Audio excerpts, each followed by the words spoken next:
Namaste and greetings. I, Ritika Sundar, a researcher at IMPRI, Impact and Policy Research Institute, Prabhav Ivamniti Anusandhan Sanstan, Naya Delhi, warmly welcome you all to IMPRI Web Policy Talk. Today, we have gathered here for a special lecture on the topic India's Act West Policy Opportunities and Challenges by Ambassador Anil Trigunayat. This talk is a part of the series The State of International Affairs Diplomacy Dialogue, which is organized by IMPRI Center for International Relations and Strategic Studies. Today, I deem it my honor to introduce the speaker.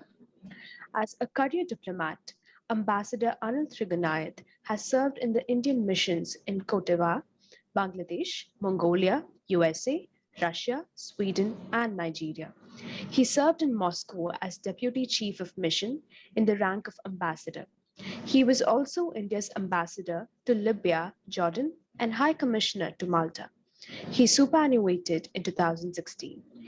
He's a postgraduate in physics from the Agra Kumaon University and studied Russian history, culture, and language from the Jawaharlal Nehru University, New Delhi. As a visiting fellow, he conducted research work on WTO and regional trading blocks at the Oxford University. He is a regular contributor and commentator on foreign and economic policy and education and interfaith dialogue related issues. West Asia, Africa, and Russia, and managing India's interests in conflict zones are his special areas of interest. He is associated with several think tanks and chambers of commerce. He has published papers in books and periodicals. Ambassador Trigunayat is a distinguished fellow and head of West Asia Experts Group at the Vivekananda International Foundation, member of Governing Council, Raisina House, and USANAS Foundation, Indian Forum for Public Diplomacy, Future Billionaire International Network, and the India Japan Foundation, visiting fellow and advisor at the Asian Institute of Diplomacy and International Affairs, and at Nepal Institute for International Cooperation and Engagement. He is also the Secretary of Association of Indian Diplomats. Presently, Ambassador Trigunayat is the President of MIICCIA, Chamber of Commerce, Industry and Agriculture. He recently joined the International Advisory Council of the Confederation of Indian Industries. He is also on the board of advisors of BRICS, Chamber of Commerce, and Asia Africa Chapter of Commerce, as well as honorary member International Trade Council, Brussels. Recently, he has joined the National Cooperatives Development Corporation as Advisor International and co-president of UDMRD. He is also a member of All India Management Association, DMA, Oxford Cambridge Society of India, and serves on the board of advisors at Peaceful Mind Foundation, as well as Confederation of Education Excellence in New Delhi. As a peace ambassador, Mr. Trigunayat is closely associated with the interfaith dialogue, peace, and harmony efforts in the society, especially through the Unity Dialogue and World Congress of Religions, Kazakhstan. Ambassador Trigunayat knows French, Russian, and Spanish languages. Welcome, sir. Thank you. We're fortunate to have two distinguished discussants for today's deliberation. Welcome, sir. Welcome, ma'am. Dr. Omair Anas teaches international relations at Ankara Yıldırım Beyazıt University.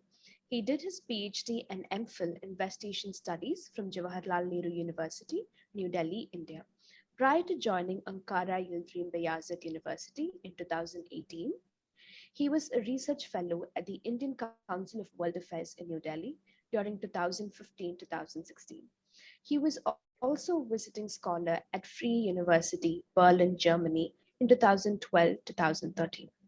He has published chapters in many edited volumes and journals and for think tanks. He specializes in and teaches Northwestern international relations, India-Middle East relations, religion and politics, and Arab media culture. His commentaries have also appeared on Al Jazeera, Middle East Eye, Indian Express, First Post, and Daily Sabah. Ms. Nina Slama is a guest lecturer and teaching assistant at the Interdisciplinary Center, IDC, Herzliya. She holds an MA in International Relations from Bar Ilan University.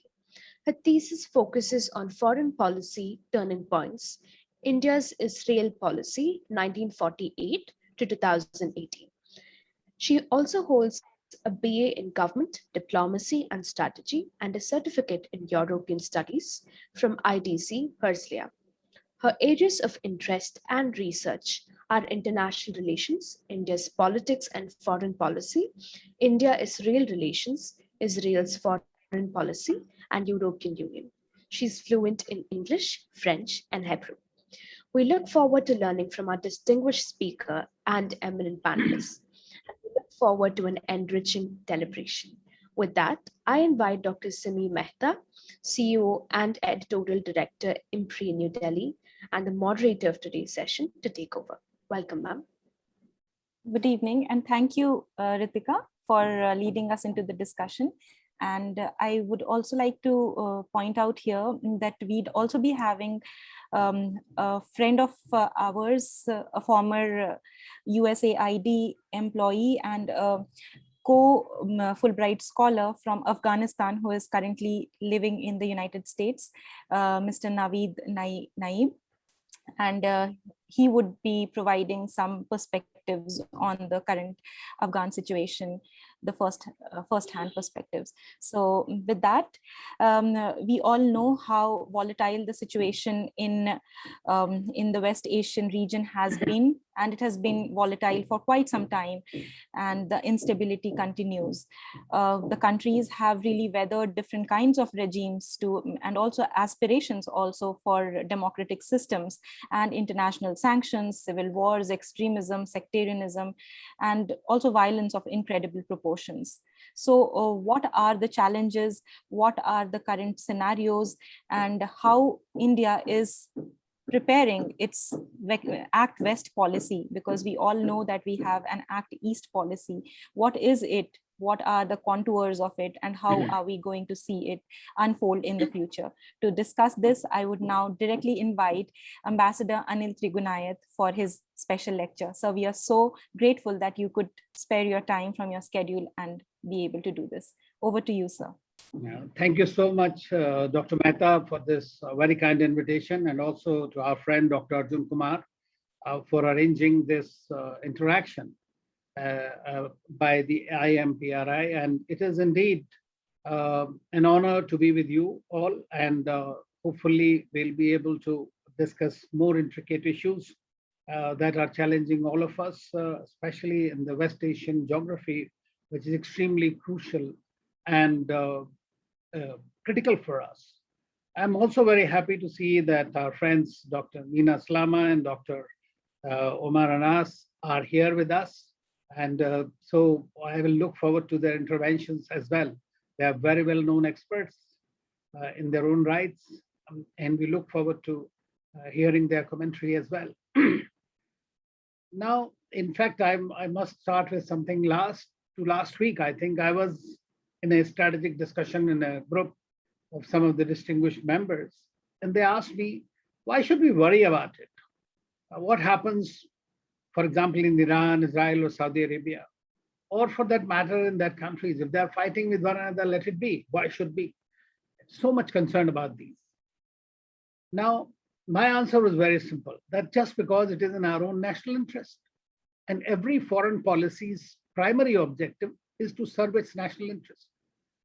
So I'll try to explore the horizons of that very premise when we discuss further. In my view, we can look at the regional and bilateral relationships in a historical context, in a transactional engagement, and evolution of the relationships into a strategic imperative. While there will always be a certain matrix of competition, cooperation, and conflict. And we also know that no relationship is perfect, as they are driven by national interests, geopolitics, and realpolitik at any given time. Ours is also no exception. And in the context of West Asia, you could also deliberate certain additions. And that is, apart from the context of geopolitics of oil, maritime security, And now the Indo-Pacific, as Western Indian Ocean forms an integral contours of India's understanding of the Indo-Pacific. But let me dwell a little bit, as Dr. Simi mentioned, that this is also a region where we have probably, it is the most complex and dynamic, but at the same time, a lot of uncertainty. And consequently, we have several hotspots. Some are nearly a century old, others have been decades old. Some are driven by competition and influence, others are driven by religio-political rivalries. So we see that all powers, in my view, so they are in a constant competition, and in that they have been trying to attract the external powers. And we have seen what has happened in Afghanistan, we are seeing what is happening in Yemen, Syria, Iraq, Libya. All these countries are there which have had an impact on the emergence of the region as a hotspot. We have also seen that, like, there is a demise of hyperpowers, superpowers as a cycle of empires in a circular manner. So we have also seen the big powers of the 60s, 70s, 80s, like Egypt, Iraq, and Syria. They have gone through a major churn. They have declined and relegated broadly to the background. And we witness also the emergence of oil-rich Persian Gulf countries, Israel and Turkey, and the militarizing of their foreign policy. We have seen that the Arab Spring has brought down several well-entrenched leaders for decades, like Gaddafi, like Mubarak and Ben Ali, and I was in Libya when Gaddafi was brought down. And we have seen the emergence of a huge flux of terrorist activities and terrorist groups, pursuant to, in my view, after the US intervention in Iraq. And of course, wherever there has been an external intervention, the outfall has always been related to some kind of a continuous stream of terrorism. So that's something that is continuing. And I personally feel that the invasion of Iraq was possibly the most disastrous action taken by Western powers. Because one more thing that many countries always say, and it is a factual thing, that in several of these countries at that time, even though they were acting like Libya, Gaddafi was supporting terrorist activities elsewhere. So were many other Gulf countries as well. This has been their way of exercising the political influence or religious influence in that sense. But some of these leaders, I would say, whether it was Saddam Hussein, no saint, Gaddafi, not a saint at all, Mubarak or Ben Ali, but they were able to contain the extremist strands in the society to a great extent. And to that extent, you can call their policies as somewhat secular. So that departure created a tremendous instability and rise of the radical ideologies and havens of terrorist groups, of which is not only the headache for 21st century, but which for us, particularly in India, has become a very major challenge for the last 4 decades.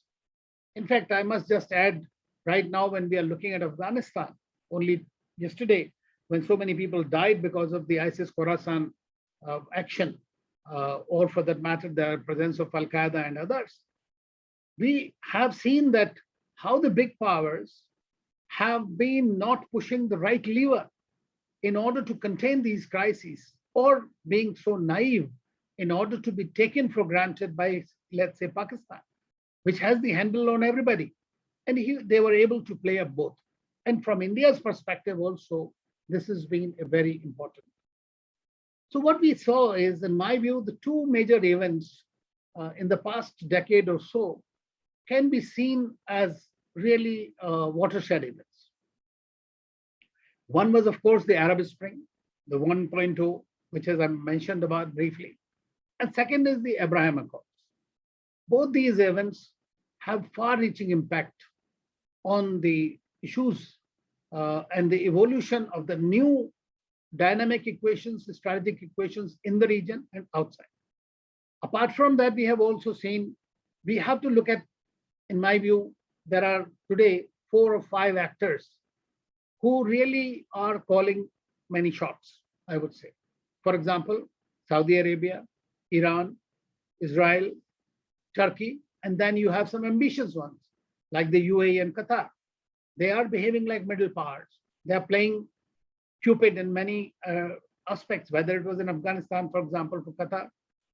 And so they are enhancing their diplomatic and military outreach. And very often you will find them also standing on the opposing sides. And then you have countries like Oman and Kuwait, which are trying to become sane ones and trying to diffuse the crisis, especially within the GCC. So we see that GCC also has become an evolution by itself in terms of its foreign policy objective, which have become far more assertive with the oil wealth that they had achieved. But then in the meantime, the pandemic has hit everyone and all the economies have gone for a toss. So we are seeing that although the West Asia sits over geographical and strategic center of the world, but it also possesses about 40% of the hydrocarbons, energy resources. No doubt they are limited. They are also fungible resources. I mean, Saudi Arabia says had about 70, 80 years of this. So that's why we are seeing, because of the compulsions caused by Arab Spring, by their own demands of the young population, that we are seeing the economic reforms, socio-economic reforms taking place in these countries. Some of them are also moving towards some political reforms.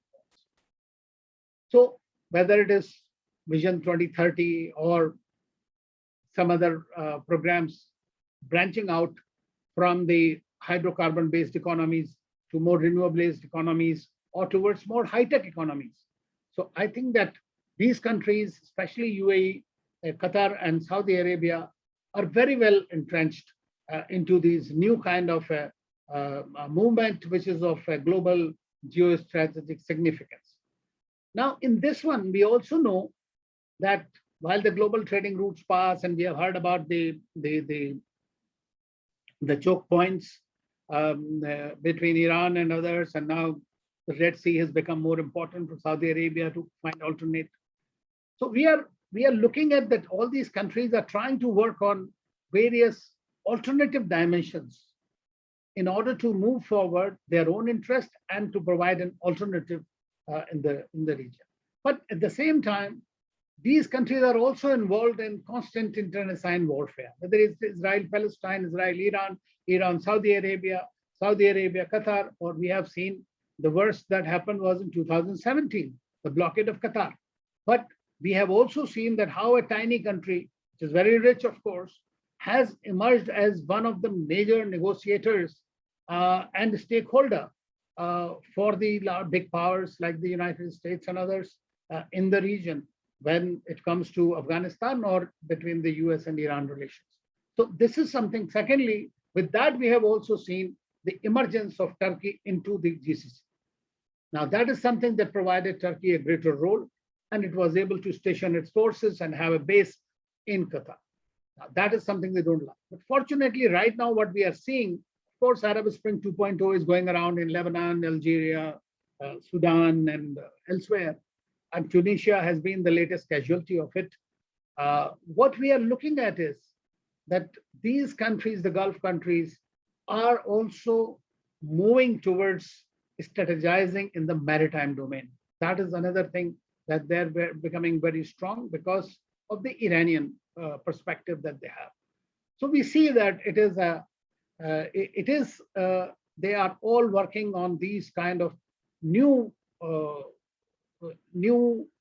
ways or the metrics of cooperation and with each other. But the good thing that recently I have observed is that when they see that the Americans are really not too keen to continue with the same kind of vehemence that they were earlier present here, because USA itself has become a major oil and gas exporter.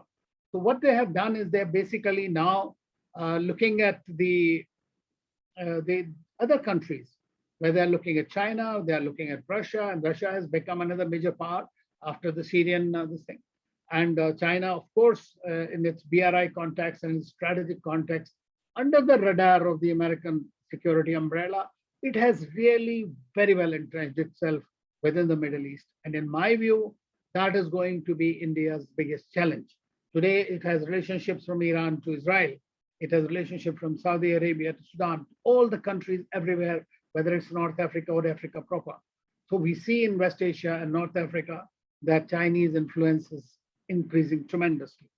One more factor I would like to say is, as far as India's relations are concerned with the region, it has mostly been predicated for many, many years, not on our historic and civilizational ties per se, but on the factor of Pakistan being very close to them. And we allowed that strategic space in the beginning to Pakistan on the Islamic card, because even though we are the second largest Muslim population after 1971, when Pakistan was divided into Bangladesh and Pakistan itself, India has got the 200 million nearly Muslim population. And that is a factor that we have not been able to project properly. And that has provided the OIC is a story I'm sure many of you know who are studying international politics, that when India was present there in 1969 in Rabat in Morocco, and the Pakistani president pleaded with the King of Jordan, King of Morocco, and King of Saudi Arabia, that how will he show his face when he goes back to if India was on the same table. And therefore, India was requested to withdraw its claims. And India, they wanted to give observer status, which we refused, and we came back. It is after 42 years or more that we saw that India was again invited at the OIC when Indian Foreign Minister in Abu Dhabi was invited to address the council. And Pakistani Foreign Minister protested, and the UAE told them that if you don't like it, you might as well not attend it. And he did not. Then India also had to reach out to Afghanistan. In order to do that, we had to develop strategic ports in Chabahar, the facilities and connectivity both to Central Asia as well as to Europe through this, and to attend to Afghanistan during that. So that became India's very strategic hub in Iran. But the US policies in Iran also created a major challenge for India. And that challenge was that we had to eventually, because of sanctions which are there, secondary sanctions, India had to stop importing oil. We were getting about 11 to 12% of the Iranian oil. Now, more than that, when we say that we have a strategic, historic partnership and this and that, and when you get carried away under the sanctions and stop interacting, that obviously puts a stop or at least a hiatus into a relationship. Fortunately, they do understand, but at the same time, we also see here that in India, we have made several trips in the meantime to understand each other, because now in the context of Afghanistan, Iran has again become very, very important player as far as India's interests are concerned. So we are seeing that this is a situation in the region. Lastly, I would like to say, as far as the region is concerned, in my view, I'm seeing an informal alliance, which I refer to as cryptic, emerging as, which is cryptic means China, Russia, Iran, Pakistan, Turkey, and Qatar. It's an outlier, but it's still very much there. The situation is in a flux. On the other hand, you are having these Abraham Accord countries, plus led by Israel and the US. Now, that is where we are seeing the increasing competition in the region. Now, that also does not augur very well for India, because India, until recently, until now, has managed the relationship mostly on a bilateral basis with all the countries. In the beginning, as you know, I told you, because of Pakistan factor and because of the transactional nature of the relationship, India was not having very many high-level contacts. You'll be surprised that last high-level visits were in 1982 by Mrs. Indira Gandhi to the region. But over time, then it was realized, and in 2014, and that's what Act West or Link West or Think West, whatever we may call it, we were still, when you say Think West, that means you were still thinking what to do with the West.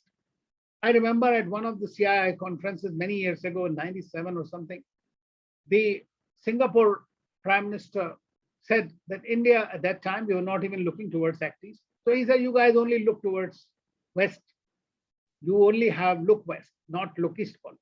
So that's when India's look East policy began. But ours was it was no name. We were buying oil from them. We had a large number of 8-9 million people there. They were earning and sending revenues. It was basically a transactional kind of relationship. But then India realized, and in my view personally, for India, the West Asia actually is even more important than its own immediate neighborhood. Because why? Number one, 60 to 70% of India's oil and gas comes from there. So you are energy dependent on that. You are dependent on the maritime security lanes and safety there. So if there's anything happens there, any war takes place, then you are directly impacted. We have seen what happened in 1973. We have seen what happened in 1991 in the Iraq war, and in 2003, what the oil prices were to go. So that is something that is there. Then, secondly, you have about 9 million people there. Now, evacuating them is going to be the biggest nightmare. You have seen that what has happened in Afghanistan. The whole world, all powers are involved. Still 80,000-90,000 people have been evacuated in so many days. And India, we haven't got about 565 people as per this statement yesterday. If you were to look at 8 million people or something happens there, how are you going to manage that? We have seen during the pandemic, for months, we had these Vande Bharat flights, and how many people, 500,000 odd people, we were to evacuate them. Now that becomes a domestic political issue as well, because these people want to go back. And so you have to continuously work with the Gulf countries so that these people can go back. But their economies are also under stress. Many of these countries are drawing on their reserves. So we have to look at it from that perspective at all given times. It causes problem for us in other ways as well. For example, food security, which is not talked about much. India imports the largest quantities of phosphates, or virtually 90% of their phosphate production or phosphoric acid, from Jordan, Morocco, from Egypt and Tunisia and other countries. But these are the main, so for fertilizers, for your agricultural economy, these countries play a tremendous role. So it is extremely important from our perspective, even in that. So then the strategic aspect dimension to it, because what happened is when Prime Minister Modi took over, I can share it with you, and our friends from Nina is there. When he took over, and I was ambassador to Jordan, I was told that most of the Arab countries are very anxious that India will now move away from the Arab world and will only look at its relationship with Israel, because Prime Minister Modi obviously has very good personal relations with Prime Minister Netanyahu, and Israel has been very heavily invested in Gujarat when he was the chief minister there. So that was one of the concerns that most of these countries, and also about India's stand on Palestine, might be compromised. This was something that they were very keenly waiting for it. This would have given another opportunity for Pakistan and to China and others to undermine India's interests in the region. That was quite possible. Fortunately, Prime Minister went on his first visit to UAE. And today UAE is our largest partner, third largest trading and investment partner in many ways. And we have about 3 million Indians there who are remitting about $14 billion. And it has become our strategic partner in defense sector, in cyber security and others. Those are going on with Qatar, with Saudi Arabia and others. I remember when I was Director General for the Gulf and the Hajj divisions in the Ministry of External Affairs, at that time I was shocked to see that we had no visits to the Gulf countries, and they were so important for us. So the first visit we took was the Prime Minister's visit, that Prime Minister's to Qatar and Oman, and then he went to Saudi Arabia, which completely changed the complex. If you read the Riyadh Agreement in 2010, you will find that for the first time, the Saudis actually spoke about terrorism and pinpointed at our Pakistani friends, that they are the ones who are havens of terrorism, acknowledged, and which you can see afterwards that the complete change in their posture and policies And that is that when Pulwama happened, when Balakot happened, when Article 370 happened, these countries were openly considering these things as internal matters of India. In addition, when you wanted these fugitives, I mean, we have had terrorists and fugitives staying in UAE and Saudi and some other countries, you could have never got them. But in the last 2-3 years, the track record is amazing. We could not get somebody from Dominica or from London, but from UAE or from Saudi Arabia, it is so much easier to get these terrorist and economic offenders. So that is also adding to our strategic security dimension. And then with the Abraham Accords, let me just talk about Israel-Palestine, because that is also very, very important for our relationships in the region, because India has always thought of its own interest as far as oil and gas is concerned, or its principal disdain as far as Palestine was concerned. We always had these, that if you are doing something with Palestine, you will go to Israel. I was the desk officer at the time in 1992, when we upgraded our ties again with the diplomatic relations with Tel Aviv. And at that time, we had met Arafat. And when we told him that this is what we are trying to do, because by then, you know, the Egypt had already done peace treaty, Jordan was doing the peace treaty, there were Camp David Accords, all kinds of things were happening. So we said, no, Israelis have always stood by us. We are going to enhance our partnership and relationship with them. And he mentioned, he said, I'm very happy about this. And he used to come every year, I mean, to India, and we used to take him on the Palestine Day. And he would say that you can work as the trusted interlocutor between us if you become friends with them. So that was the way, and that's how it looked. Over time, our relationship with Israel, obviously, as you know, is our third largest defense partner. In technologies, they are the ace in technological upgradations, in agricultural technologies. So cybersecurity, I mean, in those areas, in the high tech, they are our very close partners. And also against counterterrorism, the intelligence cooperation, all this is increased with all our strategic partners in recent times. And there have been incidents which are extremely important and useful from our day-to-day interactions and perspectives, trainings and all. And there is a tremendous affection for Indians, whether in the Gulf region or Arab world or in Israel. That is also there. So at the grassroots level, there is a lot of affection among the people on both sides.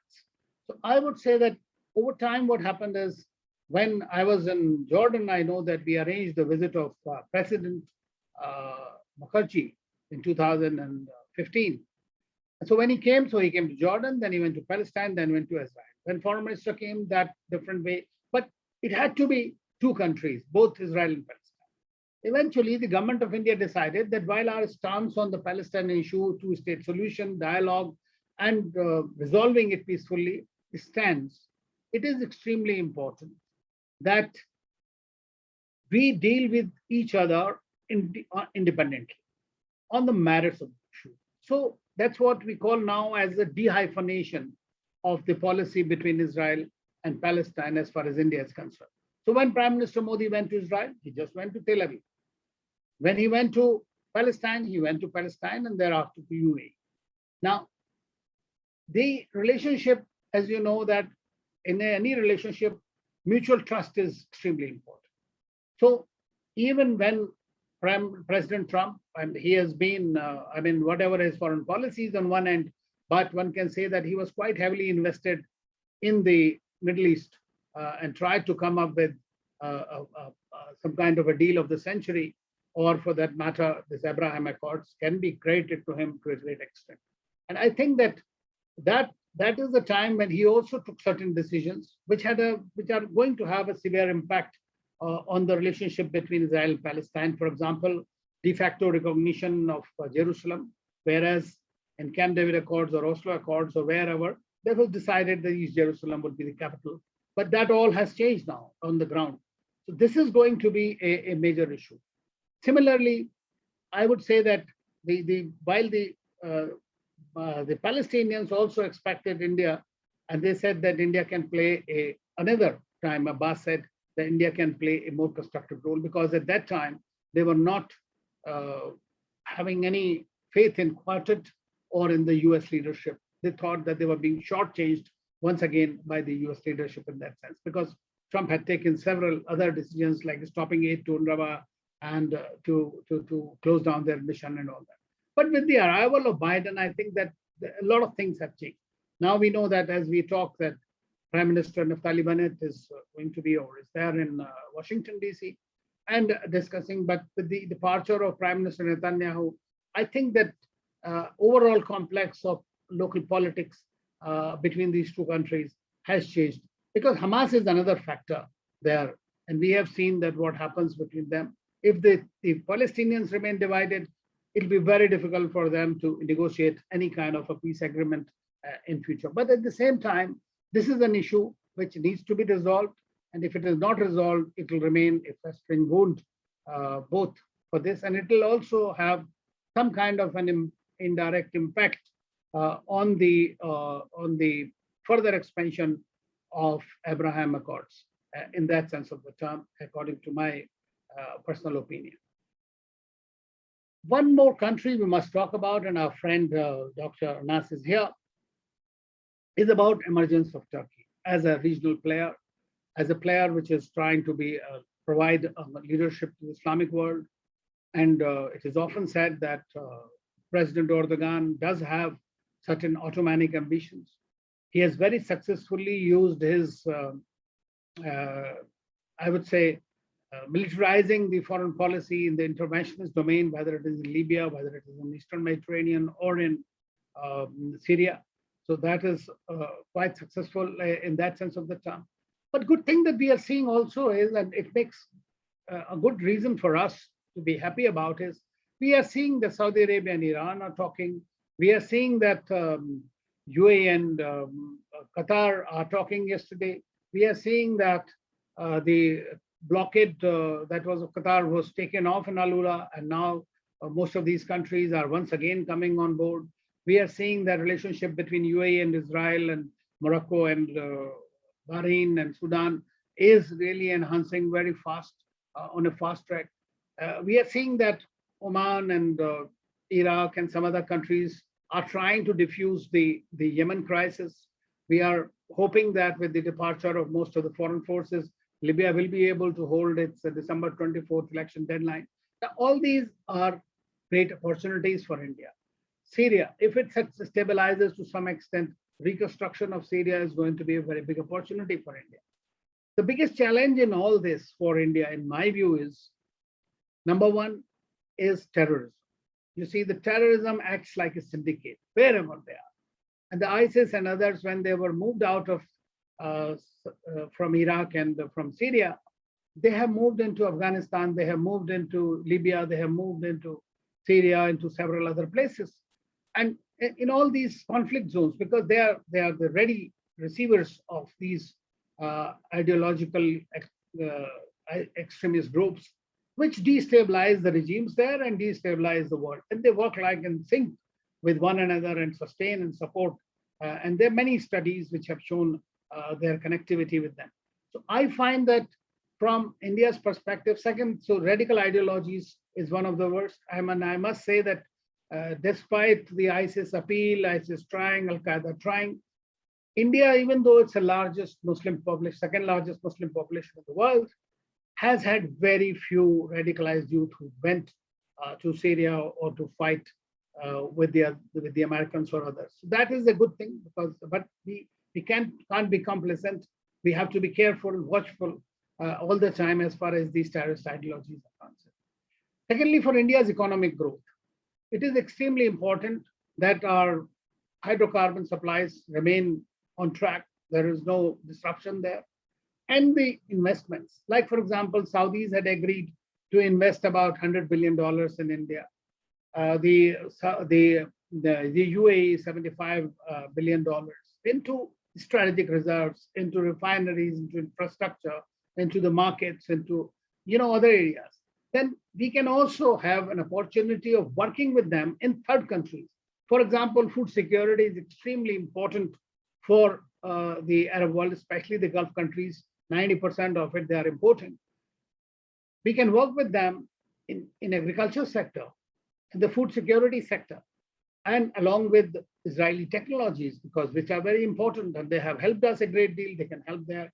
And so we can find similarly in the cybersecurity domain, and as the next steps are going to be more, I would say, dangerous as far as the international security paradigm is concerned, because we are moving into an AI-driven age where autonomous weapons and the weaponization of the space will take place. And that is where a large number of countries will once again suffer. It will not be the industrial revolution 4.0 of the normal kind. It's going to be a very different kind of a world we are getting into. So some of the Gulf countries have already taken a big lead. India has that kind of heft and potential. Israel is also, as I said, is a tech giant in the sense. But for all that, I personally feel, and it's probably ideal expectation, that peace is very, very important. So therefore, there has to be a certain kind of regional security architecture, which needs to be respected, where the interests, don't have to have a love for everyone, but you have to have a common minimum program whereby you can learn to coexist and prosper. That is quite possible, because with the prosperity, it is possible that the radical ideologies may take a backseat. So I think that this is something that the world needs to do that. China, I don't want to spend much time on China. Everybody knows about it, that this is very well entrenched today, whether it is through its BRI project, whether it's through Digital Silk Road, which is, or for that matter, its health. I mean, in the pandemic, UAE became the first country where the Chinese vaccines were made. Chinese investments in Haifa port and some other key installations. Everybody knows about it. So that is, in my view, going to be one of the major challenges for India in the geopolitical context, in a region which is extremely crucial and critical for us. So I think that apart from that, of course, the welfare of our diaspora is the key issue for us. You know that about $60 billion that come constitute about 10% of India's foreign exchange reserves today. So we have to be careful that they go back. When those who have come back, they get their employment, that we continue to invest in those countries, in their well-being. And they all understand that in their all growth and development, the role of Indian diaspora is extremely important. And that's why they like them being there. So I think we need to work together. The countries, major powers which are going to be there, we don't know how, what will be the eventual Russian role in then how much role it can play, whether the US will actually withdraw from it. In my view, it cannot afford to do that. It has a dozen bases in the region. And in Turkey alone, it has 24 or 23 bases. So I think that it is going to be very much there, but it is going to be more focused on the Indo-Pacific. And that is where India is also quite actively involved. In my view, in closing, I would like to just say that they will continue to have their internal problems, but if they can come to some kind of a solution, then we may see a good times for the region. If not, we may see a further accentuation of the strategic competition and the negativity in the region.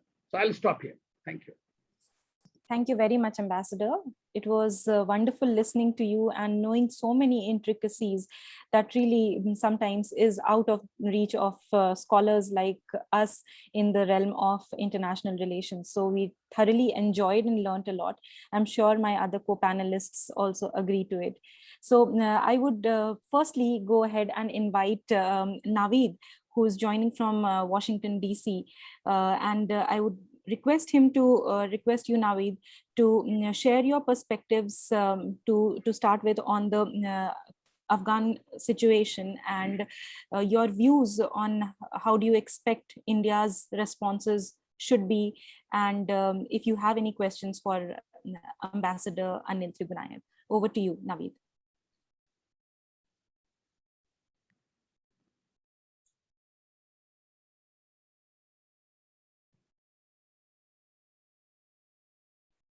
Naveed, can you hear me? Yes. Hi, Yes. Simi. Thank you so much for inviting me to this session, and thank you all the panelists for having me. Of course, I am not going to go into very much detail about the academic and strategic interests of all the nations and the Central Asian countries, specifically with regards to what the challenges that our country is facing right now. But I, as a resident or as a citizen of Afghanistan at the moment, is just trying to say this, that the Afghanistan situation has gone from development perspective or like regional strategic perspective to a very, very extreme humanitarian crisis. So we at this moment has to deal with the challenges that are actually on the day-to-day basis of people's survival there.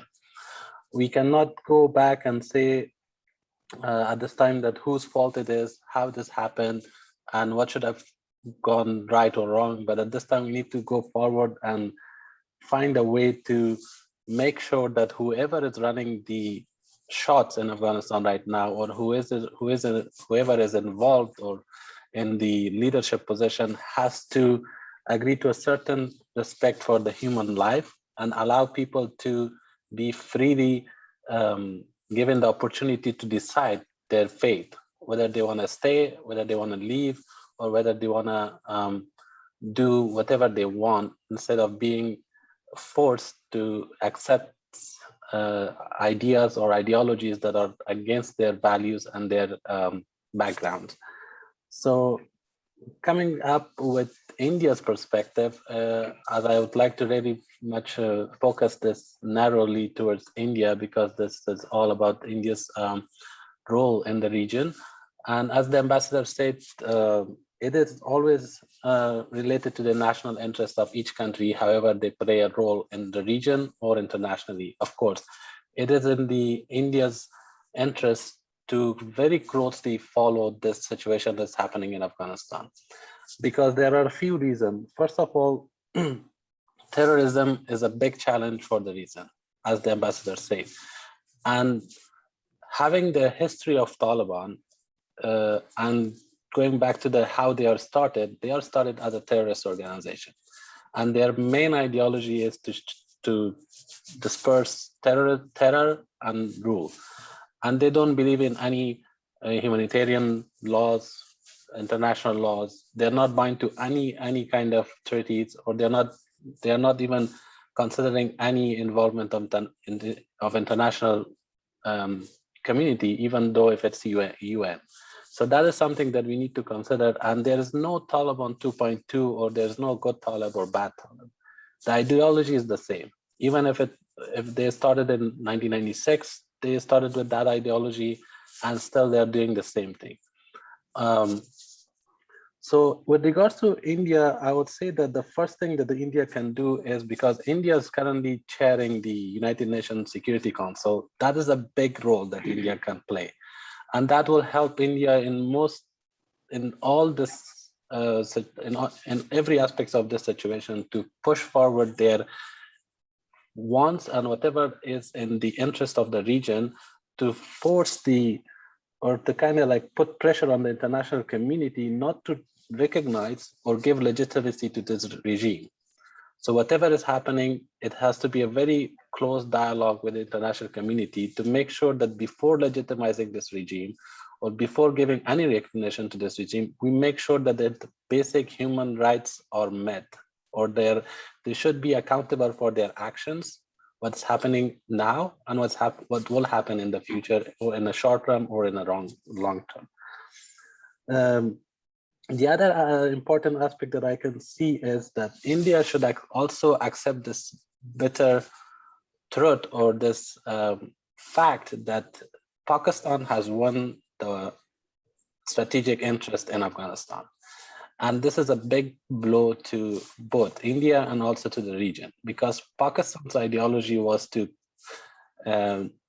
support these extremists, push their agenda.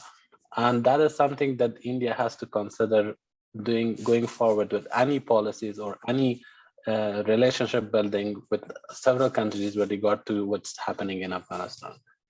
And thirdly, that I think at this moment is India should take a very strategic or leadership role in in convening an international conference like the Bonn conference that happened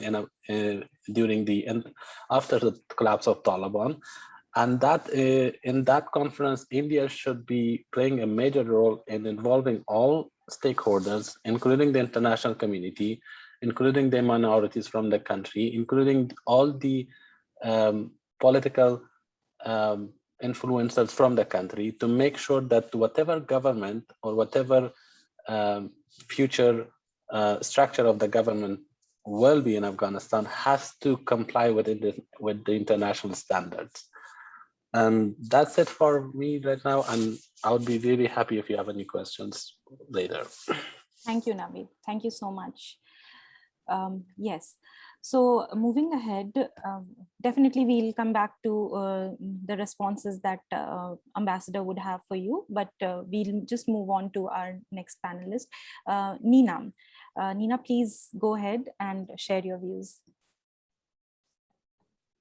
Thank you, Simi. I would like to thank Ambassador Trigunayat for his fascinating, comprehensive lecture on the different developments in the region, and Mr. Naveed Naim for giving his personal perspective about what's going on today in Afghanistan. Concerning India in the region, in West Asia, I think that today we will see more competition between different coalitions in the region, which means that India will not have to conduct its foreign policy only on the bilateral level, but also in the multilateral level with different coalitions that Ambassador Trigunayat mentioned earlier. I think that the Abraham Accords are an opportunity to India to enhance its relations with Israel, the UAE, Saudi Arabia, Bahrain, and other partners who are facing the same threats in the region. And I think that the most important issue, as you all mentioned, is radicalism. This is the main source of problem for political crisis, the economic crisis, the social crisis that all these countries in the region are facing today. And these countries have to sit together and think about ways to combat radical Islam in West Asia. We saw that during the Arab Spring, the different Arab countries wanted to implement a change in their own countries, but it was very difficult to conduct this kind of change. It is true that in Tunisia there are some they succeed in reforming the government and to lead to a regime change, but still they're confronting with economic and security challenges, which can very much challenge and lead to a failure of all their successes during the Arab Spring. We see the situation in Syria, in Lebanon, in the Gaza Strip, in Jordan, and we see that these countries are confronted to so many challenges. We frighten not only these countries and the neighboring countries of these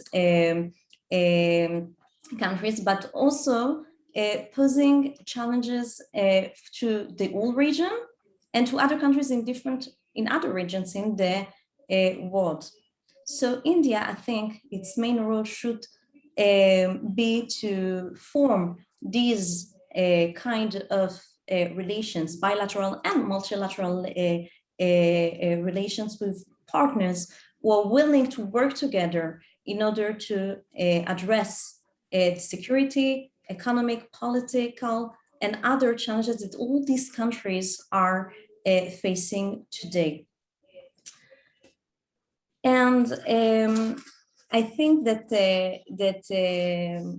Prime Minister Modi is promoting this kind of multi-aligned and multilateral approach, not only in the region, but also internationally. And it is important to strengthen these relations with Israel, with the UAE, with Saudi Arabia, and with Bahrain in order to stabilize the region. One possible way to do so is through education. we saw that many powers throughout the history tried militarily, economically, politically to bring to a change to the region. But as long as there is no education or a change from within in these countries, I think it will be very difficult to stabilize them. And this is why all these partners in the same coalition that I discussed earlier have to come together in order to bring the change from within and try to address these challenges together from within. And I would like to ask how maybe if there is another ways to address these challenges and to bring to a stabilization in the region. This is an open question. Thank you. True, very true. Thank you so much, Nina. I now go to Dr. Omair Anas. Over to you, sir. Thank you very much, Dr. Simi. And thank you very much, Mr. Anil, for your wonderful presentation. And it is always an honor and always an enriching experience to listen an ambassador, especially who has served in West Asia, in any West Asian country, because you have to listen them as a student, the direct experiences which they have immense in their diaries. So thank you very much for your insightful discussion. I would like to make some brief remarks, especially based on my own interaction with many West Asian scholars and in many conferences. At least 3 incidents which have happened with me. One in when I was working in Indian Council of World Affairs. There was a Saudi delegation, and one person there was very blunt in criticizing Indian reluctance and hesitance in taking any bold role in West Asian politics or in West Asia. So he was saying that India is not yet ready to have a strategic partnership with this region, and especially with Saudi Arabia. In Qatar, I was there in a conference, and an Arab diplomat asked me, does India have a West Asia policy at all? And there was another question from another Turkish diplomat once. They simply said that India does not have a policy for Turkey. So when we meet many West Asian people, we find that there are something which is different from Indian perspective and West Asian perspective. So why there are so many differences of perception? In my understanding, there are too many most important things. The first is that I personally think that India is not psychologically ready to assume any bigger role. We have to define Indian diplomacy in the region as a reluctant diplomacy. Should we go ahead? Should we not go ahead? Should we do this or not do this? So we always have this this question in our mind.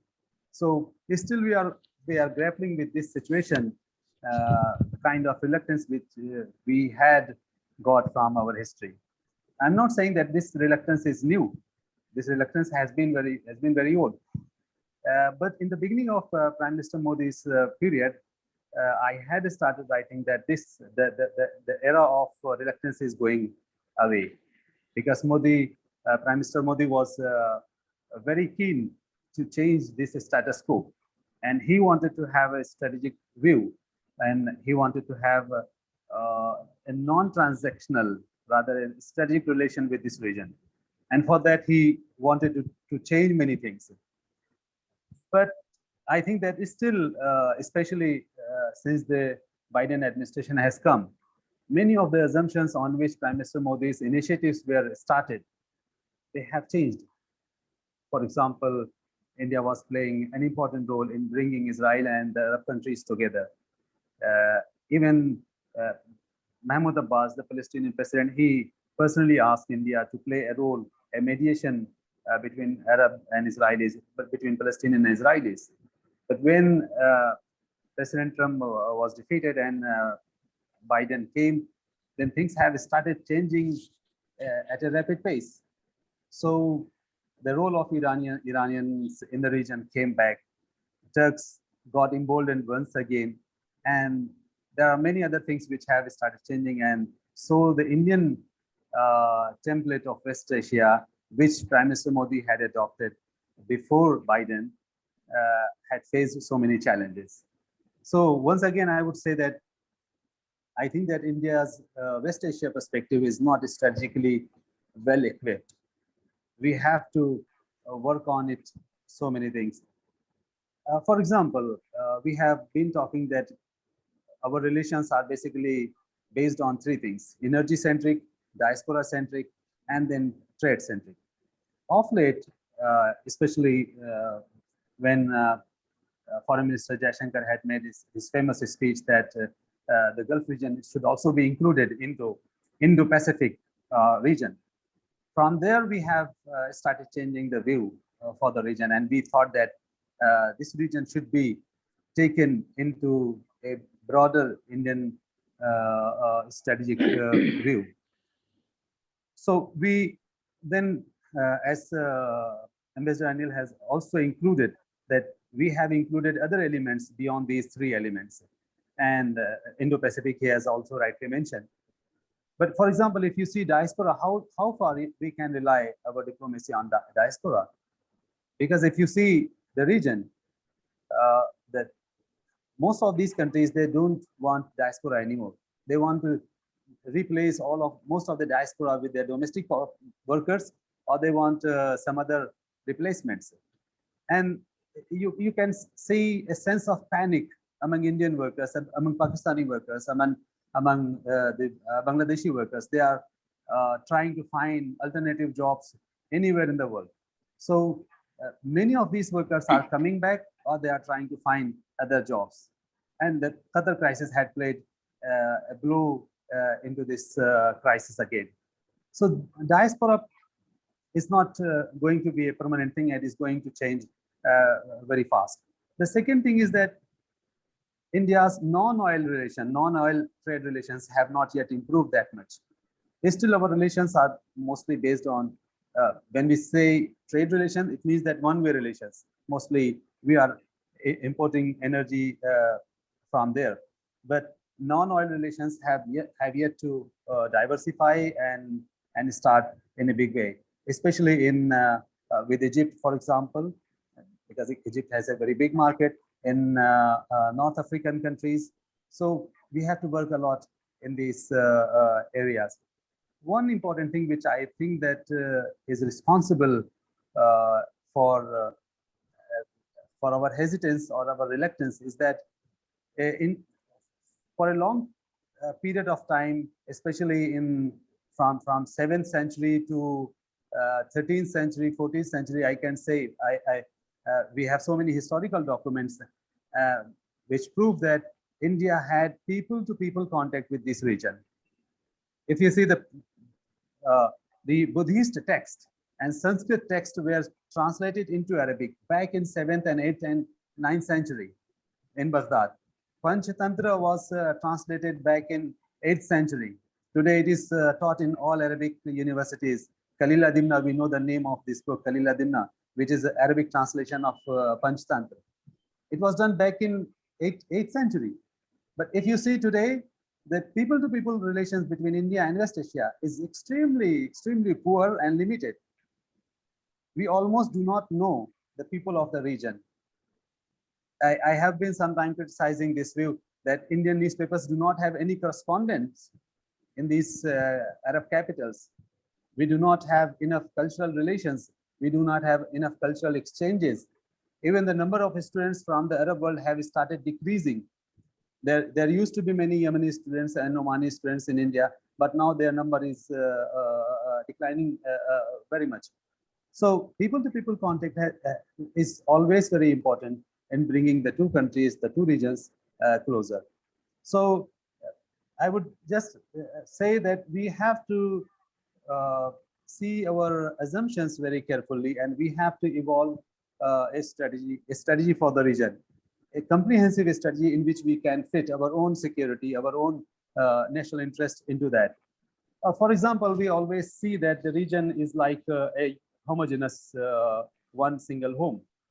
And from my point of view, this region is never going to be united. This region is never going to be looking like a one home. It is going to be always divided. It will be divided into pro-Turkish camp, pro-Iranian camp, pro-Saudi camp, then pro-Egyptian camp. It was already there, and again it will be like this. So we just can say that some axis will change and they will replace another, but there will always be more than 4 or 5 axes with which we have to deal with them.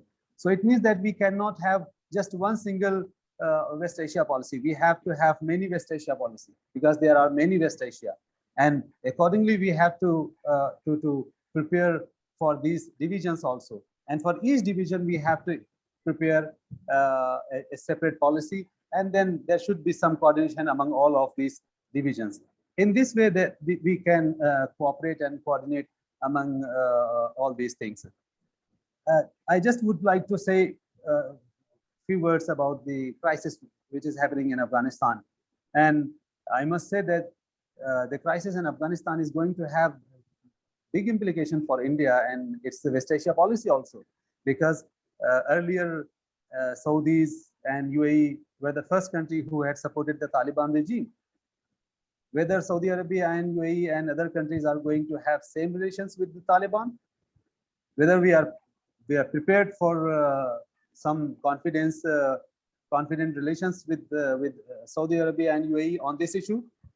So the Afghan crisis is going to shape many things, and for that we have to increase our relations with Iranians also, and with Turkey, of course. We cannot avoid Turkey. Sometimes we see that,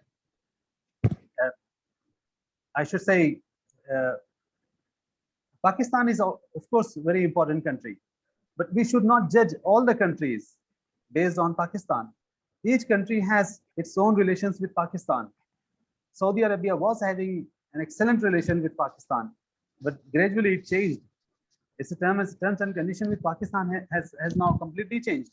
So Pakistan centricism should not be applied in universal way. We have to apply this thing country to country. So Pakistan centricism should not dictate our West Asia view, and especially in case of the Gulf countries. And to some extent, I would also say that there is a need that we should look Turkey from beyond Pakistan centricism. Turkey is trying to change its status in the region, not only in West Asia, but also in Central Asia, in South Asia.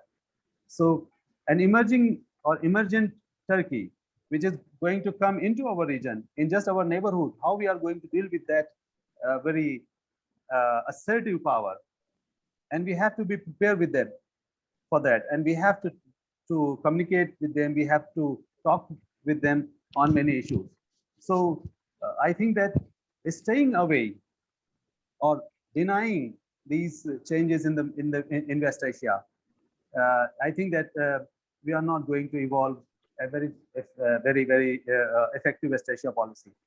I must say that the first phase of Prime Minister Modi was extremely successful in bringing the change which India needed. But I should blame the American politics, which is playing an important role in undoing many of the gains which Prime Minister Modi's first term had gained. So I would stop here, and thank you very much for having me here. Thank you so much, Anas.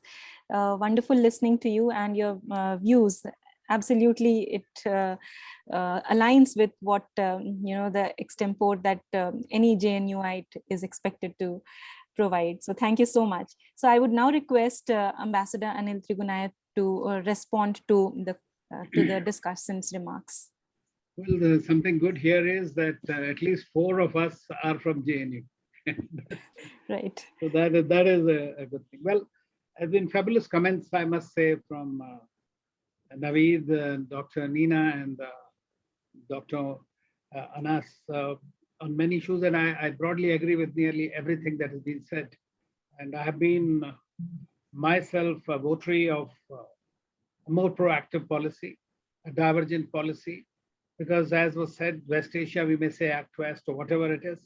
The fact remains that relationship with each country is predicated on its own norms, on its own interests. And we have to find some alignment there with each of the countries because they are all equally important in many ways.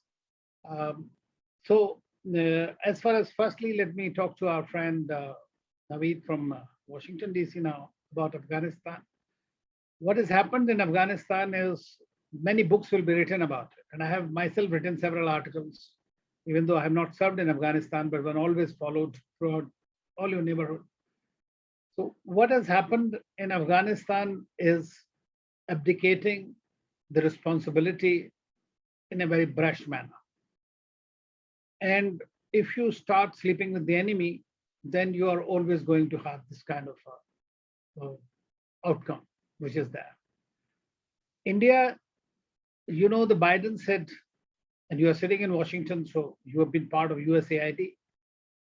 When a president of a country says that we were never in Afghanistan for nation building, it decimates your simple argument that you want human rights for women, you want human rights for XYZ, because you were there merely for chasing some terrorists and the groups. And in the end, and there was a very interesting social media quote that after 20 years, $1 trillion, 4,000 soldiers, 60,000 Afghan dead, USA transition from Taliban to Taliban.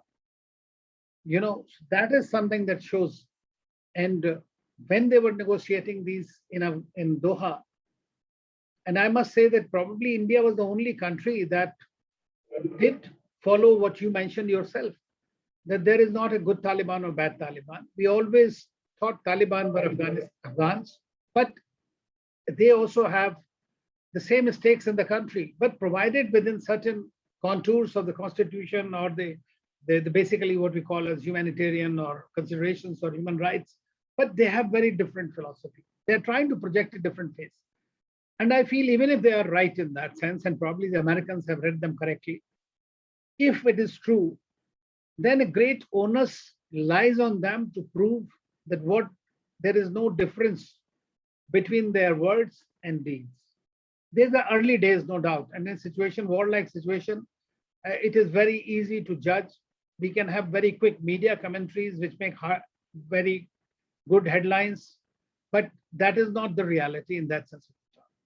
If Taliban indeed wants to improve its relations, its legitimacy from the international community, and if it says that it is not allowing terrorism from its territory, it's a very good news.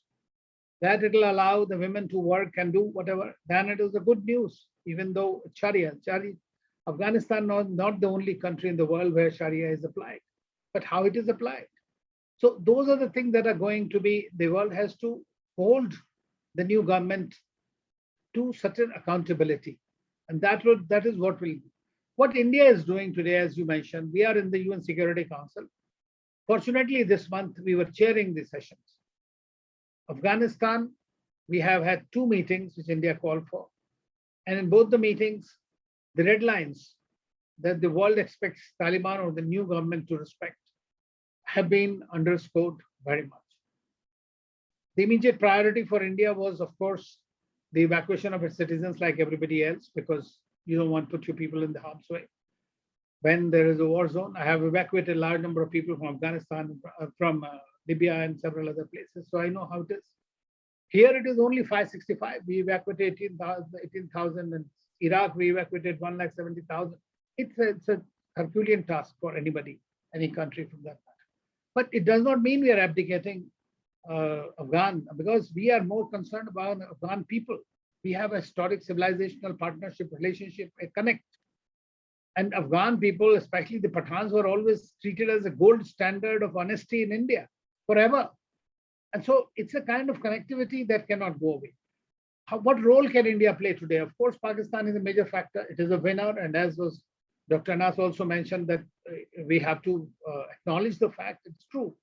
But if Pakistan intends to play a positive role in the international domain, which it should, then it should at least try not to associate or support terrorism or use cross-border terrorism as its instrument of its foreign policy. I mean, that is something that is not me as an Indian diplomat telling you, but that has been the international, it has been recorded. So it is something that all the intelligence agencies have reported, and FATF or other things. You can see that how many groups are there which have been sanctioned by. So fine, today, but it is the onset of Taliban or the kind of groups that are, whether ISIS-K or Al-Qaeda or that, they are also a danger for Pakistan, because Pakistan is still comparatively has modernized over time. And if the Talibanization of Pakistani Awam, as they say, happens, you're going to have more problems, even though Imran Khan is called as Taliban Khan. Then you have Tehreek-e-Taliban Pakistan, which has its own idea of the world, the kind of Pakistan or India or they want to see.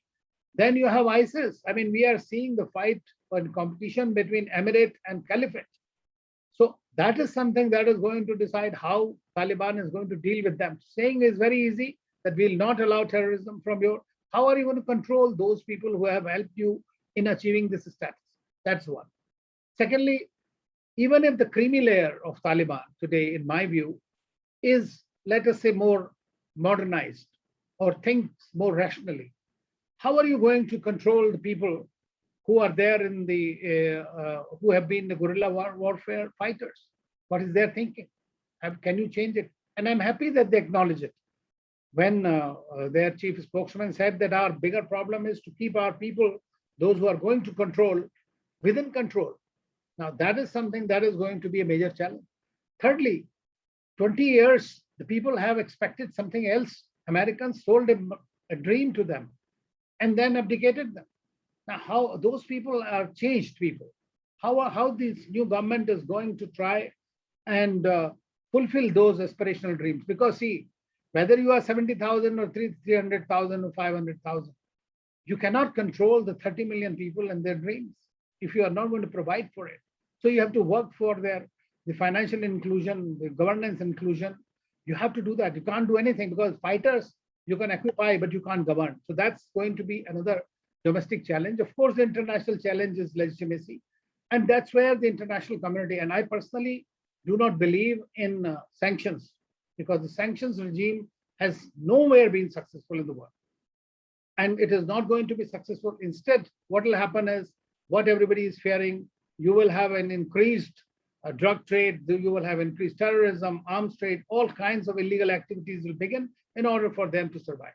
So therefore, humanitarian assistance should be the first one. And I think from India's perspective, and I have been propagating this in my talks and others, that India must take upon itself to, whether under the United Nations aegis or bilaterally or otherwise, to provide the humanitarian assistance forthwith as soon as possible for the people, whether it is medicines, food. We were supplying wheat to them. Today, there is wheat flour shortages in the country.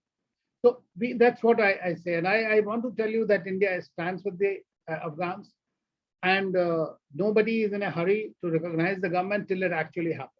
And if, as we see the composition of the council, 12-member council, in which you have Hamid Karzai, in which you have Abdullah, and some others will come in, and if it becomes some kind of an inclusive government, then I think they will be expecting the international community to support incrementally, even if not in one go. And I think that is a stage when you can do. I was happy to see the Taliban, because see, the thing with India's projects have been that they have been in all the 34 provinces. It has been across the breadth, whether $3 billion or no, that's not much. But at the same time that they have capacity building, high impact programs that have been done under very adverse circumstances. And Taliban acknowledges that no other country has given that kind of an assistance to them. So this is something they acknowledge at the grassroots level. And that's what is going to hold us together. And eventually, I think that the international community, including India, must continue to ask for certain accountability. And that is what, because see, anyway, whichever government comes to power, you'll have to deal with them. You can't just not deal with them. Afghanistan is too important for the region.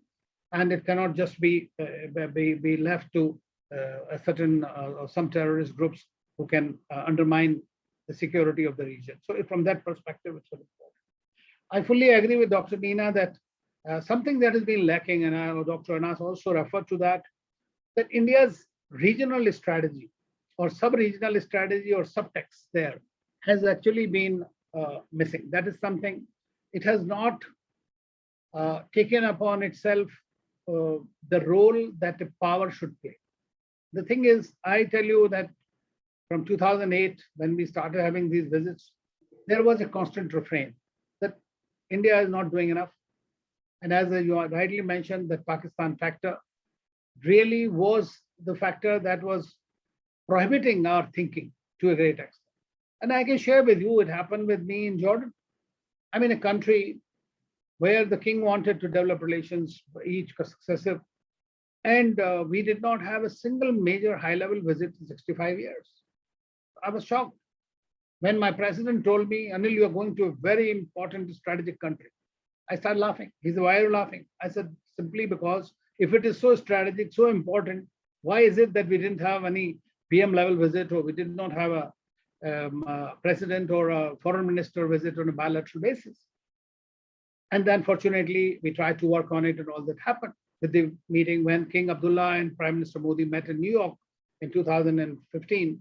Then the things started moving forward.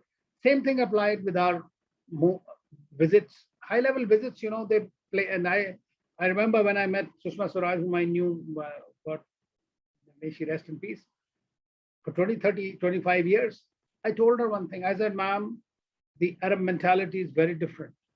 We should not visit these countries with an agenda. You must pick up, go and have coffee like the Europeans, keep meeting one another.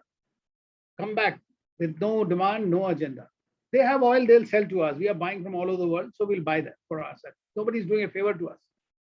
But at the same time, when you develop the confidence level, and our friends from Israel and UAE will tell you now that the kind of personal relationships that develop, and then you want to have the leadership, things always move smoothly thereafter. So you have to deal with these countries in a very different manner. And I agree with you that we'll have to look at it into different perspectives. So far, I must say, it has perhaps paid off for India by having bilateral relationships with each country is trying to explain, and now graduating from transactional to strategic partnership and relationships. Defense sector has become very critical in our collaboration with all the countries, major countries, especially in the maritime domain, I would say, which should have been done some 20 years ago, in my view. But anyways, better late than never. India also is following, as you mentioned, about the multi-alignment policy. So that is very much is being pursued. And Dr. Nina, your approach about education, I fully subscribe to it. P2P relationships, and Dr. Anas also mentioned that, is very critical. I remember when I went to Bahrain, the foreign minister told me, he said, you know, I have an Indian mother. And I'm not talking about one country. It is a thing with all the leadership. They had their very good connect with India. Many of them still own properties in Mumbai and Kerala and all those places. So I asked, what is the mother? There was a lady who used to look after him when he was a child. After, when she became old, she came to Bangalore, and he every year comes and visits her, treats her like a mother. You have those kind of relationship, even those people.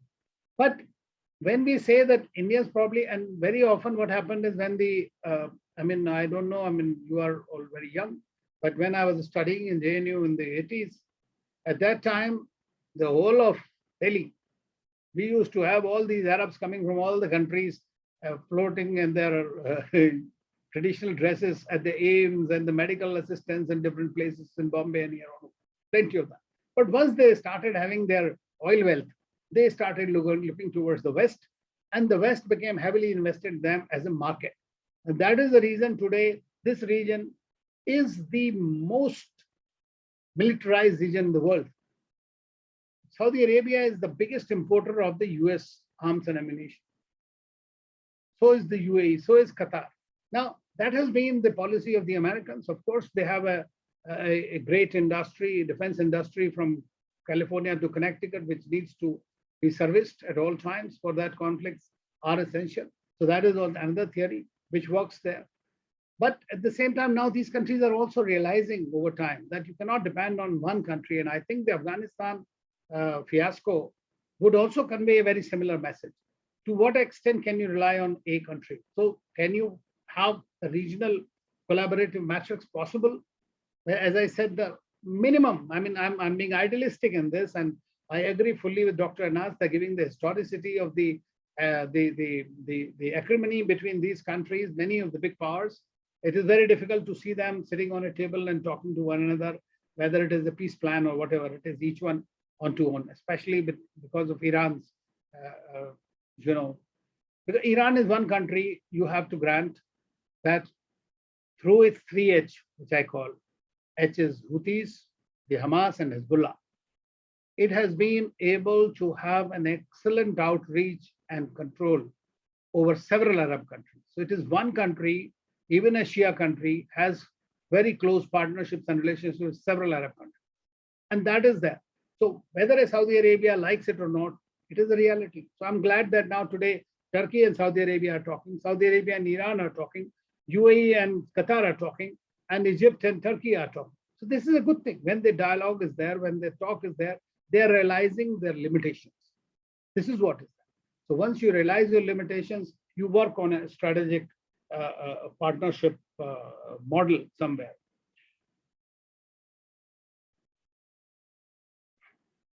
Well, diaspora not needed. I would not fully agree on that premise, because definitely they are trying, and there is Emiratization, there is Kuwaitization, Omanization, Saudization, or whatever it is, like providing jobs for their own people, and this will happen. But I feel that they will always need not labor per se, labor class. They will always need skilled labor henceforth. So I always recommend to the government that we must reskill our labor force if they are going, so that they are not becoming redundant with the technology taking precedence in these countries. They realize, of course, it is not easy, and in some countries it is far more difficult. But as far as the Indian workers are concerned, I mean, I can share this with you, not because I'm an Indian, but because of my personal experience, that all countries have told us that we prefer Indian labor, Indian workers to any other, from Pakistan or other. Sometimes they keep putting bans on them, even though they are. So because probably they are disciplined, they are not problematic like some others, or maybe I would say more productive, whatever it is. So from that perspective, and today when we look at the Indian, we will not look at them as the labor class. Today you look at UAE, we have 6,000 companies in all the special economic zones. Indians are the CEOs of many big UAE companies and the banks and others. So there are a lot of professionals who are there. A role that was earlier played more by Jordanians as the professionals, or Egyptians for that matter, in the Gulf especially. So I think that we will need to work on our strategy as to what kind of labor force we want in the region. They will continue to need it. Of course, now for India, new opportunities for sending its workforce have opened. For example, with Far Eastern Russia, they want India. We have already just given them $100 billion, $1 billion line of credit for various things. They want Indian personnel. So they will always find some place to go to. And I'm quite sure when we have trilateral projects in Africa or somewhere, it will be possible to use that expertise even in those countries.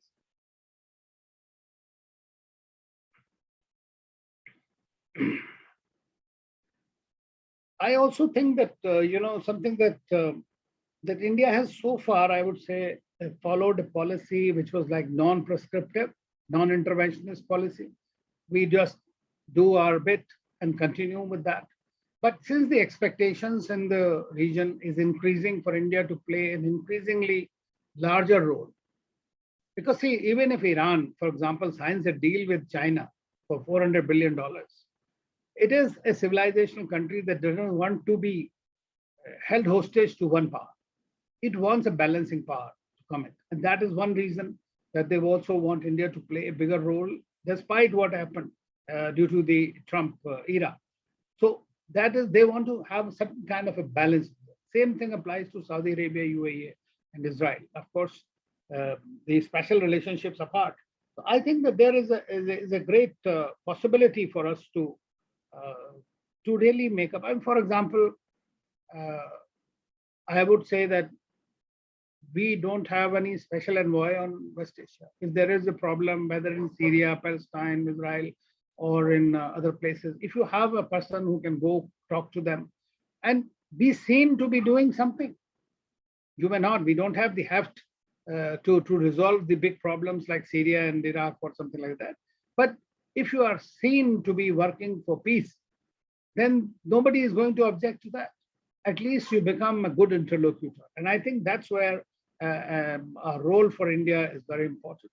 And I'm sure that this government is now thinking on those lines, because if I were to quote the External Affairs Minister, Dr. Jaishankar, who's a very good thinker, again from JNU, he mentioned that there will be costs of adventurism in foreign policy, and we must be ready to bear it. So any power, if you want to become a regional or big power or whatever it is, you have to accept the responsibilities and discharge them faithfully.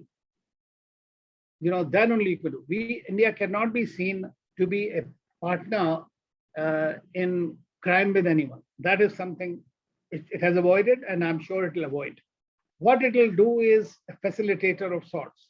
While its own economy is the third largest economy or whatever it is, it's going to grow. Competition with China will increase for India at every step of the way, more so in West Asia. And that is why I think that if we have to do something about it, we have already late, but if we can do something, we must do now, because there is a tremendous goodwill for India there. But goodwill does not replace the real politics. Thank you. Thank you so much, sir, for responding to the discussants' remarks. So actually, we are a bit out of time, but if you may permit, there are a few questions that have come up, and if you could take.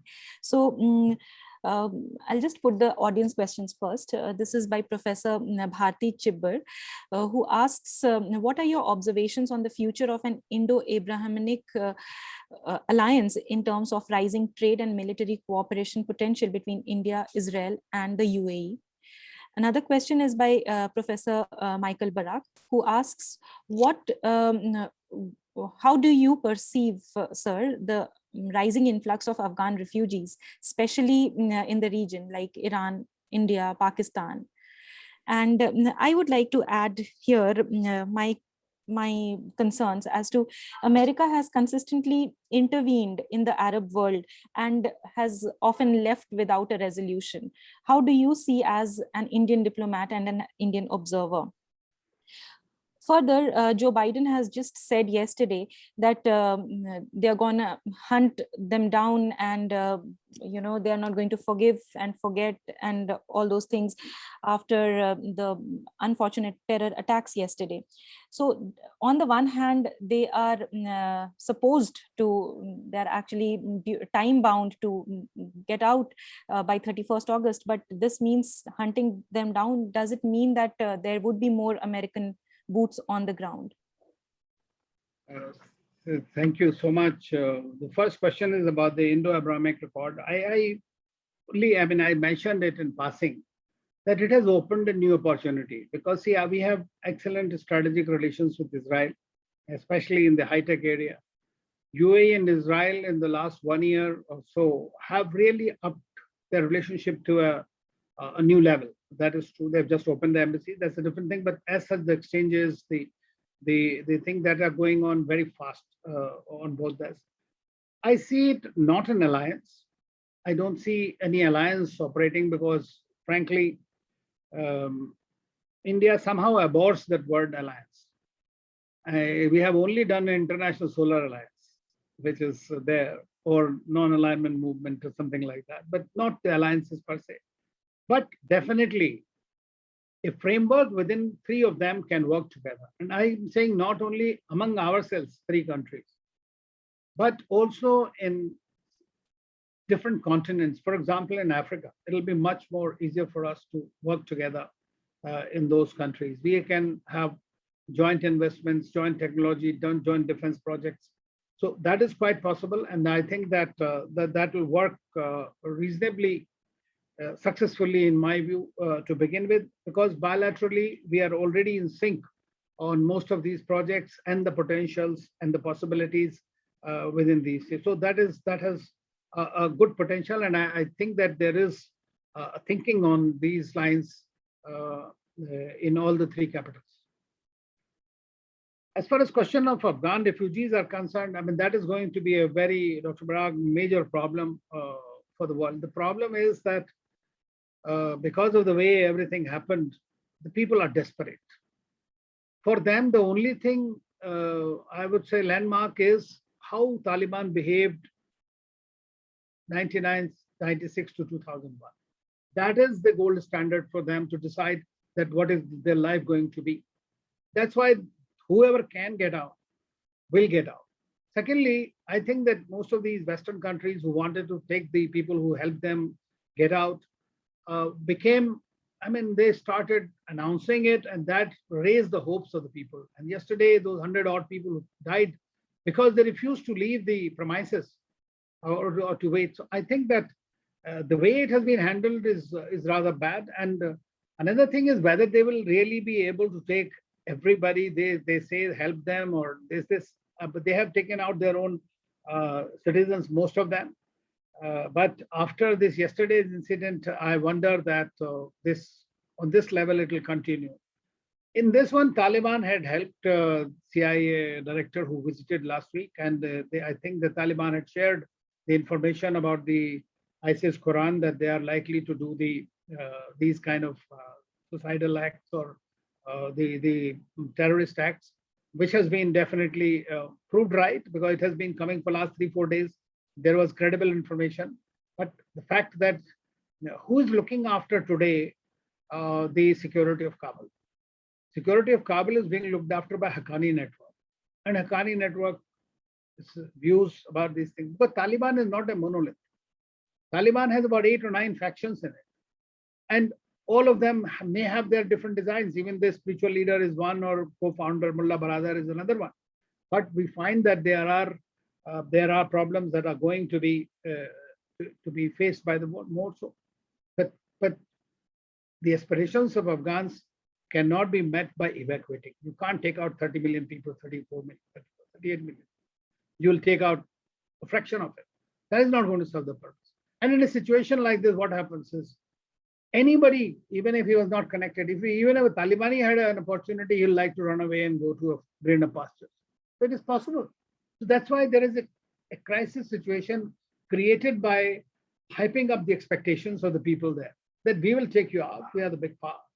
So that is something. As far as you mentioned about hunting them down, I mean, you remember what Bush said, we will smoke them out.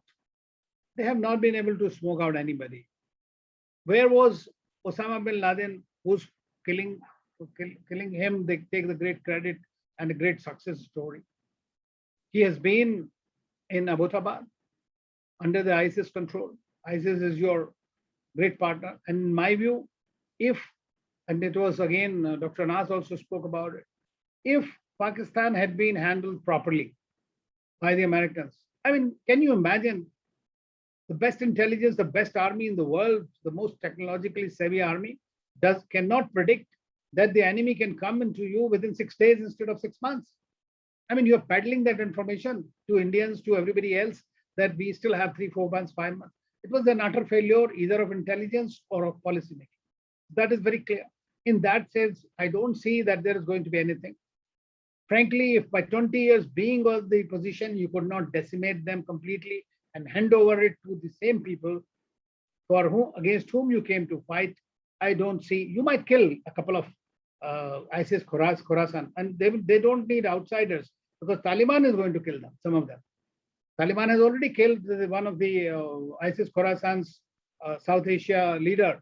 When he was taken out of the jail, they executed him, because they are fighting on this with one another on this turf battle that they have.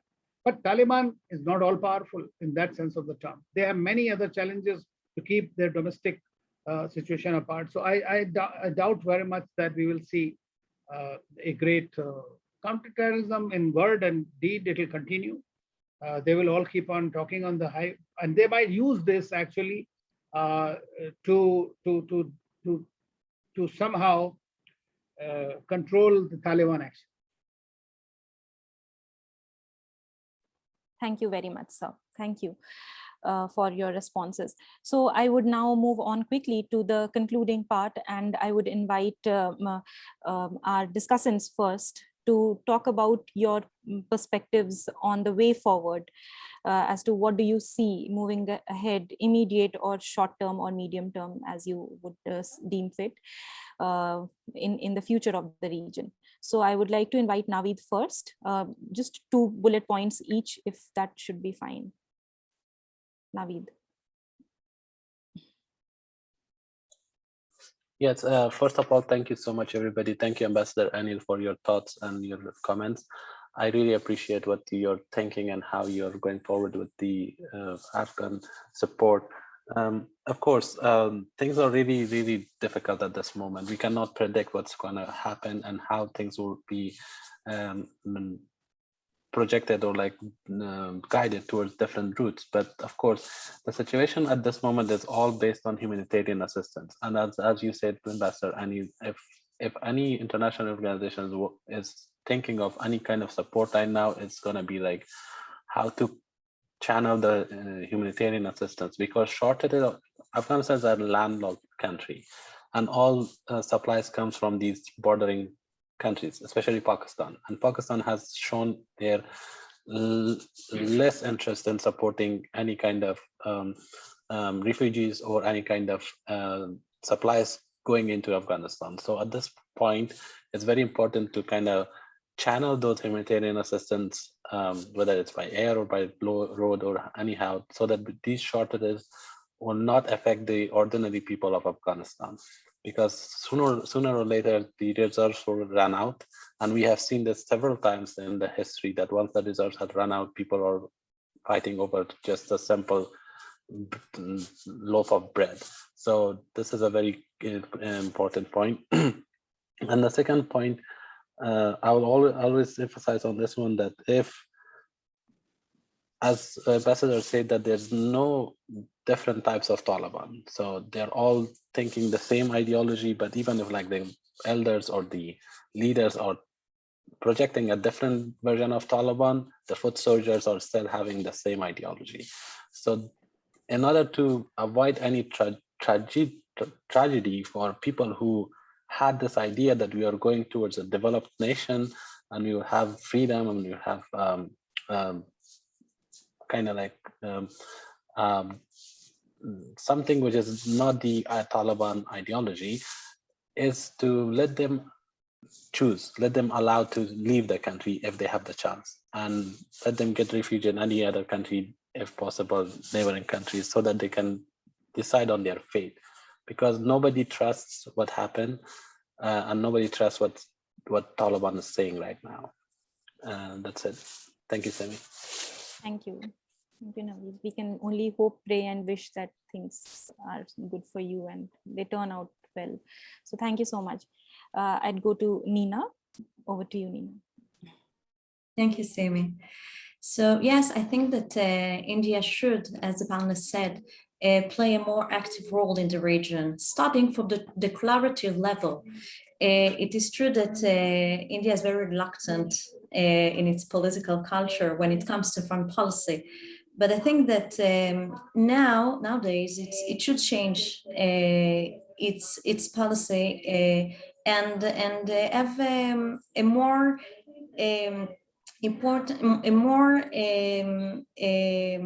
clear policy towards the West Asia on the declarative level. Afterwards, it should continue on the bilateral and multilateral levels that we discussed earlier. This is my views. I really thank you for this discussion and wishing you all well. Absolutely. Thank you so much. Much appreciated. Thank you, Nina. Dr. Omar.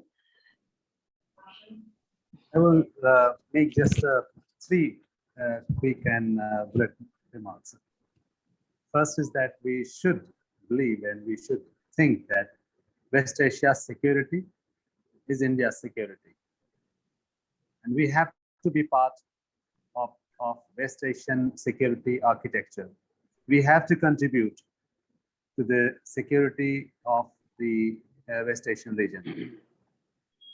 Second, India's economic prosperity and India's overall power projection depends on how India is going to be part of West Asian region.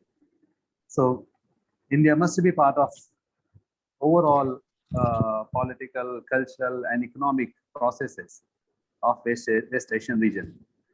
By doing that, we can contribute both in West Asian region as well as in our own future.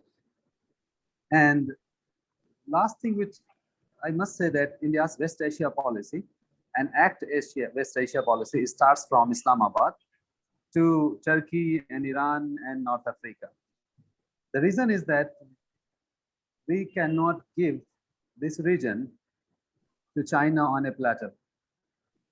If we do not engage with this region, starting from Islamabad to Turkey to Iran to North Africa, the super active Chinese foreign policy security engagement is going to occupy most of the places and positions which India rightly deserves. So it means that we have to have not just ACT West Asia policy, I should say an active West Asia policy now. Thank you very much. Thank you so much. An active West Asia policy. Over to you, Ambassador, your concluding remarks. Well, I agree with everyone, whatever they have said. In my view, the policy which we call it Link West or Think West, it must truly become Act West. You know, we need to strategically think about the region. And as it is our extended neighborhood, whatever happens there impacts us or our well-being. So therefore, it is important that we have a multidimensional approach towards the region and sub-regional context there. Thank you. Thank you, sir. Thank you. Wonderful listening to all of you and interacting with you, knowing so much, learning so much. I'm sure everybody who has attended this and would also watch it later on YouTube and listen to our podcasts would agree to it. So thank you so much. We are indeed grateful. So I would now formally propose the vote of thanks on behalf of IMPRI Center for International Relations and Strategic Studies. This special lecture by Ambassador Anil Trigunayat. Sir, we are really grateful for your lecture on India's Act West policy, opportunities and challenges. Thank you for accepting our invitation at the outset and also providing so many insights. Thank you so much. And our discussants, Nina, Anas, Naveed, thank you, friends. It was really, really wonderful and wonderful listening to you, interacting with you and learning from you. And thank you, Professor Michael Barak. We really look forward to engaging with you and to everybody who attended. I wish you all a very good evening, good day, and best wishes. Stay well. Thank you. Pleasure seeing all. Thank you very much. Thank you, sir. Stay safe. Take care. Thank you. Bye-bye. Dr. Anas, send me your email. Thank you so much, everybody. Thank you, Thank Naveed. you. All the Yes, best. sir. Sure, sir.